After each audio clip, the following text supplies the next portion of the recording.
Bonjour à toutes et à tous. J'aimerais avec vous partager une anecdote qui a été racontée par le Rav Sneur Guetta à propos d'un roi en Chine qui devait faire la passation de pouvoir avec sa descendance. Mais malheureusement, ce roi-là, très chers amis, n'avait pas eu le mérite de donner naissance à un enfant.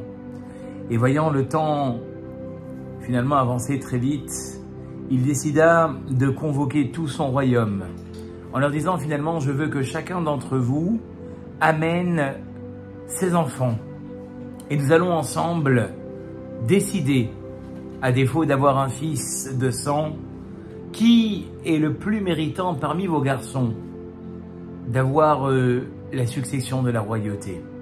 Et voilà que le jour convenu, tout le royaume, tous les gens arrivent en masse au palais pour pouvoir essayer finalement d'introduire leur fils pour être le prochain successeur du roi. Et une fois que tout le monde est réuni autour du roi, le roi montre sur une estrade et il leur dit: voilà, mon examen pour savoir qui sera méritant va être très simple. Vous allez chacun recevoir un pot. À l'intérieur de ce pot, il y aura de la terre, une graine. Vous aurez également droit à un arrosoir et un petit râteau. Et je veux que dans quelques mois, vous me montriez ce que vous êtes capable de faire avec cette petite graine. Les mois sont passés, très chers amis, et le roi avait donné une date butoir pour revenir avec le résultat de chaque enfant dans son pot. Et le jour arrive, tout le monde s'amasse de nouveau, chacun à son pot avec cette belle plante, cette jolie fleur qui a poussé.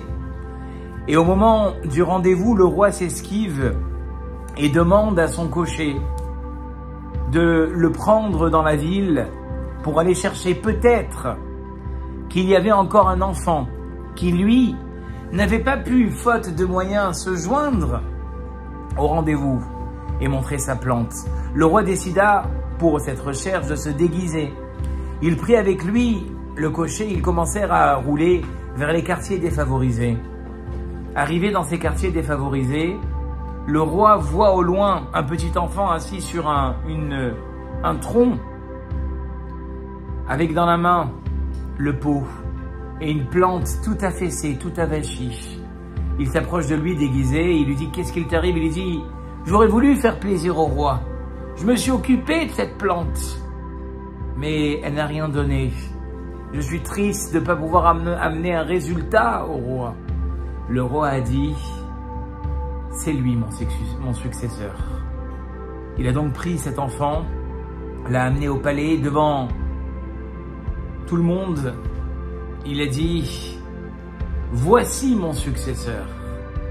Alors tout le monde était ébahi devant des résultats magnifiques, devant des pots avec des plantes qui avaient poussé de façon majestueuse. Le roi avait choisi un résultat qui n'avait même pas abouti. Le roi a donné son explication. Vous tous, a-t-il dit, qui êtes réunis ici, vous aviez reçu dans votre pot une graine qui était pourrie et qui finalement n'avait aucune chance de donner une plante ou une fleur. Et vous vous êtes permis de changer la graine pour avoir un résultat satisfaisant aux yeux du roi. Ce garçon, ce jeune homme, a regardé la graine que je lui avais donnée. Et avec la graine toute pourrie, il a fait de son mieux.